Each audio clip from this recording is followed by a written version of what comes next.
이 리도 파이낸스 창립자인 콘스탄틴 로마쇼크라고 하는 사람이 갑자기 이더리움의 두 번째 재단을 만들겠다라고 선포를 한 겁니다. 이더리움이 생각보다 부진을 좀 못 벗어나니까 갑자기 이렇게 등장해가지고 제2의 이더리움 재단을 만든다 이런 얘기가 나오니까 이게 사실로 아직까지 밝혀진 건 아닙니다. 이 본인도 직접 아직 만들지 않았다고 얘기를 했습니다. 그러니까 지금 중요한 것은 이 부진을 갖다 이제 지금 시점부터는 이더리움이 빨리 말아 올려야 되는데 지금 1분기까지도 만약에 그렇게 못 되면은 이건 진짜 사이클이 좀 달라진 걸 수 있습니다.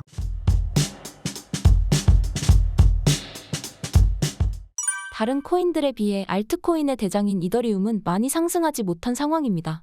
현재 이더리움 가격이 부진한 이유는 무엇인가요?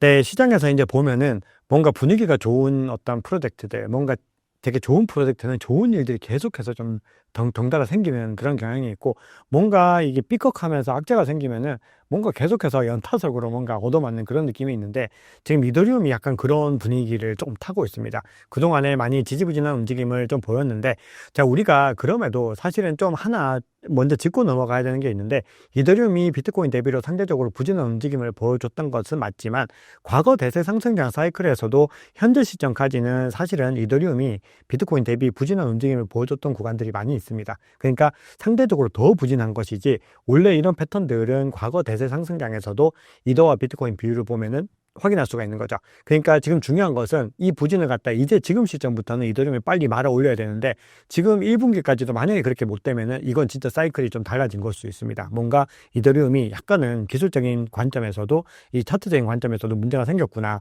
이렇게 볼 수가 있는데, 지금 시장에서 좀 중요하게 봐야 되는 것들이, 우선은 이더리움이 덴쿤 업그레이드 이후로 좀 삐걱대는 움직임들 이어가고 있는데, 레이어 1과 레이어 2의 어떤 구조적인 문제들에 대한 것들을 계속 얘기를 하면서 이더리움의 어떤 사용성에 대한 부분들이 많이 회자가 됐습니다. 그리고 지금 또 이더리움이 많이 이제 체인에서 활용이 많이 안 되다 보니까 인플레이션율도 계속해서 올라가고 있습니다. 그러니까 기본적으로 지금 이더리움은 펀더멘털이 그렇게 좋지는 못한 상황이다 이렇게 볼 수가 있죠. 특히 솔라나 같은 경우는 민코인이 좀 집중이 되고 있긴 하지만 이더리움보다 월등하게 지금 특정 이 펀더멘털 지표들은 정말 월등하게 나오고 있다는 거거든요. 그러다 보니까 이더리움이 상대적으로 좀 위축이 되고 있는데, 그런 상황에서 또 새로운 이슈가 하나 나왔는데, 코인텔레그래프 기사 한번 보시면요, 리도 파이낸스라고 해서 이 이더리움의 대표적인 유동성 스테이킹 프로토콜입니다. 이 리도 파이낸스 창립자인 콘스탄틴 로마쇼크라고 하는 사람이 갑자기 이더리움의 두 번째 재단을 만들겠다라고 선포를 한 겁니다. 그러니까 지금 비탈릭 부테린을 필두로 해서 뭔가 이더리움 재단이, 어떻게 보면 이더리움 이 비탈릭 부테린을 선한 독재자 이렇게 부릅니다. 시장에서는 뭔가 이 비탈릭 부테린의 의견이 많이 반영이 되지만 그래도 굉장히 선하다, 그리고 본인의 개인 이익을 추구하지 않고 굉장히 뛰어난 능력을 가진 천재다라는 관점들로 많이 의지를 하고 있었는데, 이더리움이 생각보다 부진을 좀 못 벗어나니까 갑자기 이렇게 등장해가지고 제2의 이더리움 재단을 만든다 이런 얘기가 나오니까, 이게 사실로 아직까지 밝혀진 건 아닙니다. 이 본인도 직접 아직 만들지 않았다고 얘기를 했습니다. 그럼에도 불구하고 시장에서는 뭔가 이더리움 재단의 리더십에 문제가 있는 것이 아닌가 이런 이야기들이 나오게 된 거죠. 왜 이 상황을 방치하고 있는가 이런 부분들, 거기다가 더해서 최근에도 이더리움 재단은 계속해서 이더리움을 매도했다는 거죠. 근데 이 매도 물량들은 결국은 다른 여러 가지 생태계를 살리는데 사용이 되는 물량들이지만, 이런 것들이 모든 것들이 다 좀 하나씩 맞물려서 문제가 되는 겁니다. 그래서 지금 시장에서는 뭔가 현재 이더리움 재단의 리더십이 문제가 됐다라고 하는 관점들과 더불어서 하나만 존재해야 될 이유가 없다 이런 관점이 나옵니다. 탈중앙화된 이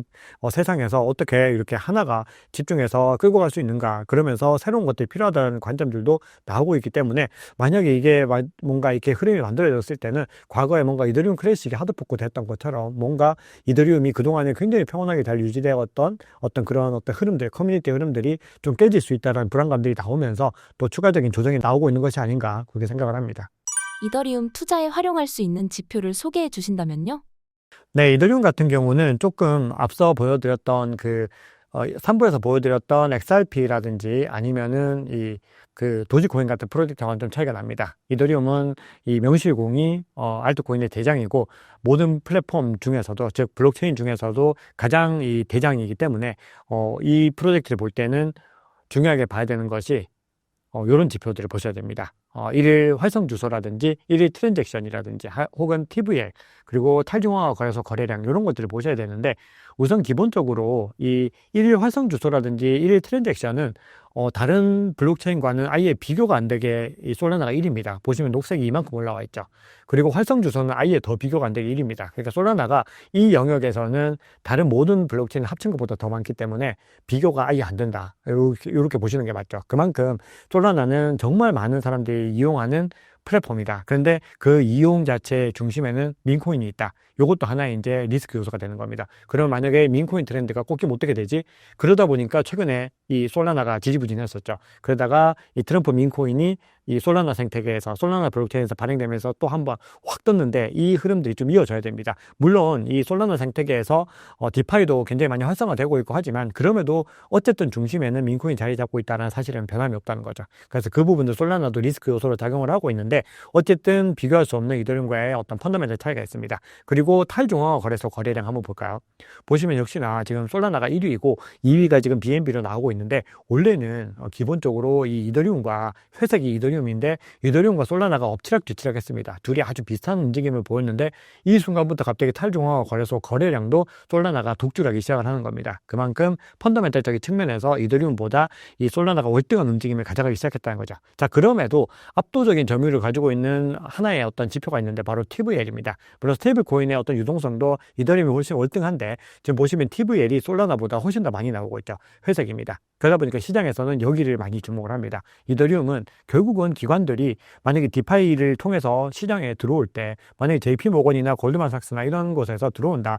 여러 가지 뭐 시티은행이 들어온다라고 했을 때 어떤 블록체인을 선택할 것인가에 대한 부분들을 얘기를 해보면은 뭐 자체 블록체인도 선택지가 되겠지만 어쨌든 가장 기반이 되는 블록체인을 선택할 때 뭐가 되겠느냐라고 했을 때 아직까지는 이더리움이다라는 답을 할 수 있다는 거죠. 이것 때문에. 그런데 만약에 이후에 계속해서 솔라나의 어떤 흐름들이 굉장히 가팔라져서 안정성도 높아지고 점유율을 확대했을 때는 이것들을 유지할 수 있을까? 이런 것들도 하나의 의문점이 된다는 거죠. 그래서 지금 시점이 이더리움의 입장에서도 굉장히 중요합니다. 그래서 점유율을 확고하게 유지를 하면서 지금 뭐 XRP가 이제 시가총액 2위가 된다 막 이런 얘기도 있는데 시가총액이 한 2배 정도는 차이가 나는 걸로 알고 있는데 그럼에도 이게 생각보다 이런 주춤하는 움직임들에서 상승 추세가 워낙 가파르게 됐을 때는 완전히 배제할 수가 없다는 거죠. 그래서 지금 이 시점이 이더리움에게는 굉장히 중요하고 그래서 이런 어떤 사용성들을 회복하는 것들이 대단히 중요하다 이렇게 볼 수가 있는 거죠.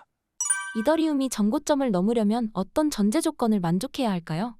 네, 이더리움이 전고점을 넘기 위해서는 이 문제들을 좀 많이 해결해야 됩니다. 근본적인 문제들을 해결해야 되는데 그러기 위해서는 이제 업그레이드를 통해서 뭔가 또 변화된 움직임들을 좀 봐야 되는 거죠. 그래서 지금 레이어 1과 레이어 2의 어떤 구조에서 어떤 움직임을 가져갈지를 우리가 계속해서 지켜봐야 되는데 거기에서 이제 가장 중요한 게 좀 있으면 이제 팩토리 업그레이드가 진행이 됩니다. 그래서 이 업그레이드에서 또 어떤 식으로 이제 비탈릭 부테린을 비롯해서 이더리움 재단에서 해안을 좀 제시를 해줄지 이런 것들을 시장에서 좀 많이 기대를 하고 있죠. 그런데 만약에 그런 상황들이 아닌 지금 현재 시점에서 그냥 이대로 지지부진하게 갔을 때는 지금 이더리움의 어떤 하락세가 계속해서 지금 뭔가 부진한 움직임이 이어지고 있기 때문에 근본적인 돌파구를 한 번에 마련하기는 좀 쉽진 않다. 그렇기 때문에 약간은 더 근본적인 변화가 필요한 시점이다. 이렇게 시장에서 보고 있죠. 솔라나가 시가총액에서 리플에 밀린 상황입니다. 솔라나의 상황 어떻게 보시나요?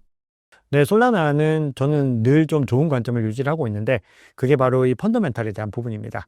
펀더멘탈이 굉장히 좋다는 건데 앞서 이제 말씀드렸듯이 민코인에 대한 부분들 집중도가 너무 높다. 그래서 모든 프로토콜들을 일렬로 다 배열해서 수익을 한번 살펴봤습니다. 수수료 수익. 그랬더니 펌프 다펀이 뭐 비교할 수 없이 월등하게 위에 있는 거죠. 나머지가 거의 여기 있을 정도로 너무나 많은 차이가 난다는 겁니다. 그 얘기는 결국은 민코인의 거래에 의한 수수료가 거의 대부분이다. 이렇게 봐야 되는 부분들은 있습니다. 현재 시점은. 그러면 이 민코인에 대한 유행들이 계속해서 이어질 것인가 이걸 보셔야 되는데 현재 시점에서는 그럴 가능성이 굉장히 높다는 것이고 트럼프도 민코인을 발행을 했는데 민코인이 유행이 끝날까 생각을 해보면은 민코인은 하나의 문화로서 자리 잡아갈 수 있다는 겁니다. 그런데 지난 이제 2024년 대비로는 핫하지 않을 수 있다 이런 관점들이 있는데 요건 조금 다르게 또 봐야 될 요소들이 있습니다. 바로 AI 에이전트라는 새로운 테마인데 이 AI 에이전트의 이 프로토콜들이 또 새로운 방식의 AI가 민코인을 발행을 하면서 새로운 트렌드들이 계속해서 만들어지고 있습니다. 거기다가 새롭게 태동하는 것 중에서 제가 앞서 디사이 탈중화된 사이언스, 과학에 대한 부분들도 말씀드렸는데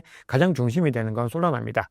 AI 에이전트도 가장 중심이 되는 건 솔라나입니다. 그리고 새로운 트렌드들이 계속해서 태어나고 있는 거 대부분이 솔라나입니다. 그렇기 때문에 우리는 솔라나에 대해서 좀 장기적으로 좋게 봐야 될 필요가 있는 거죠. 그런데 솔라나 같은 경우도 최근에 AI 에이전트도 그렇지만 솔라나와 베이스와 수위가 이제 약간 경쟁 구도가 만들어지고 있는데 특히 솔라나와 베이스는 경쟁 구도가 굉장히 치열해지고 있습니다. 그래서 아직까지는 솔라나가 우위에 있지만 지금 베이스가 상당히 빠르게 따라잡고 있는 움직임들이 보이고 있고 베이스에서도 아주 솔라나 못지않은 어떤 트렌드들이 형성이 되고 있기 때문에 그 지점들에서 또 어떤 걸 가져가게 될지는 봐야 되는 거죠. 그래서 솔라나가 지금부터 무조건 된다 이런 관점은 역시나 어떤 알트코인이든 위험하지만 기본적으로 펀더멘털이 아주 좋고 지금 트렌드를 선도하고 있다. 하지만 치열한 경쟁자들이 따라오고 있다. 이 부분들을 염두에 두시면서 이 흐름들을 계속해서 관찰해 보셔야 되는 겁니다. 그렇게 알트코인 투자는 굉장히 좀 부지런하셔야 되고 많이 공부를 하셔야 됩니다. 그래서 여러 가지 자료들과 어떤 책들도 보시면서 공부를 하셔야 됩니다. 현재 많은 알트코인이 범람하고 있습니다. 알트코인 투자자들에게 해주실 조언이 있다면요? 네, 알트코인 투자는 정말 어렵습니다. 정말 어려운 투자고, 우리 많은 분들이 알트코인 투자를 하고, 지금, 작년 이제 2021년 대세 상승장에서 비트코인과 알트코인의 투자 비율을 봤더니, 불과 6%만 비트코인을 투자하고 94%가 알트코인 투자를 하는데 지금 벌써 그렇습니다. 지금 조사를 해봤더니 94%, 95%가 알트코인에 벌써부터 투자를 하고 있는 겁니다. 굉장히 좀 위험한 방식인 거죠. 우리가 시장에서 아무리 가격이 펌핑을 하더라도 비트코인이 중심을 잡고 있지 않으면은 투자에 성공하기가 정말 어렵습니다.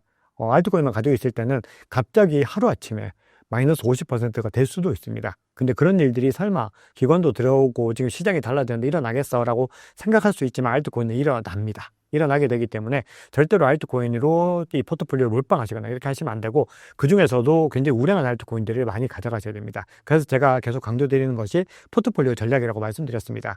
우리가 기본적으로 주식 포트폴리오를 배분하는 것보다도 알트코인은 더 중요하다고 생각합니다. 왜냐하면 변동성이 너무 크기 때문에 만약에 정말 시가총액 하위에 있는 공격적인 포트폴리오로 구성을 했다. 이렇게 됐을 때는 정말 한 달, 일주일 안에도 포트가 절반이 될 수도 있다는 것을 반드시 기억하시면서 전략을 세워가시면 좋겠고 그러다 보니까 결국은 중장기적인 관점에서 우량한 알트코인들을 먼저 채우고 핫한 어떤 트렌디한 것들을 좀 비중을 둬서 가져가는 그런 전략들을 취했을 때 알트코인 투자에서 성공의 확률이 더 높아질 수 있습니다. 신간 알트코인 레볼루션은 어떤 분들을 위해 만들어진 책인가요?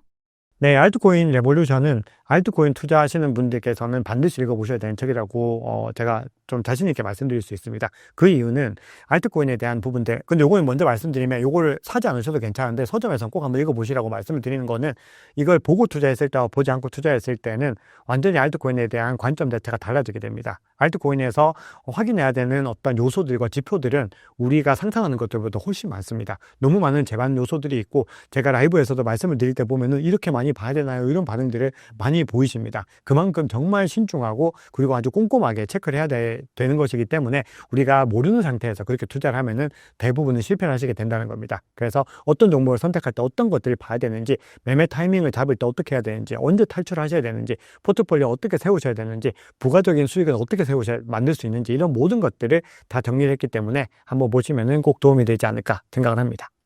신사임당 시청자분들을 위한 한마디 부탁드릴게요. 네, 신사임당 구독자님들 드디어 이제 2025년 대세 상승장이 시작됐습니다. 자, 대세 상승장은 시작이 됐지만 아직까지는 정말 상승장 맞아? 이런 생각 하실 수 있습니다. 그런데 이 비트코인과 암호화폐는 우리가 작년에도 두 차례 아주 급격한 상승에서 느껴보셨듯이 올라갈 때는 거침없이 올라갑니다. 그러니까 이렇게 올라가는 것이 아니라 갑자기 이렇게 올라가고 이렇게 가다가 갑자기 올라가고 이런 흐름들을 가져가기 때문에 늘 준비가 되어 있으셔야 됩니다. 그래서 지금 시점에서 가격이 오르지 않는다고 해서 파시거나 이렇게 하시기보다는 이번 대세 상승장 전반을 두시고서 좋은 코인들의 물량을 잘 보관하셨다가 좋은 구간에서 잘 매도하시는 전략을 가져가시면은 성공적으로 마칠 수가 있습니다. 다만 그럼에도 이 포모가 일어나는 구간들이 반드시 옵니다. 도저히 컨트롤이 안 되는, 감정으로는 컨트롤할 수 없는 그런 구간들이 오시게 될 텐데요. 그럴 때마다 신사임당 채널과 제 박작가의 크립토 연구소 보시면서 중심 잘 잡아 나가시면 좋겠습니다. 우리 신사임당 구독자님들의 성공 투자, 행복한 투자를 응원합니다. 감사합니다.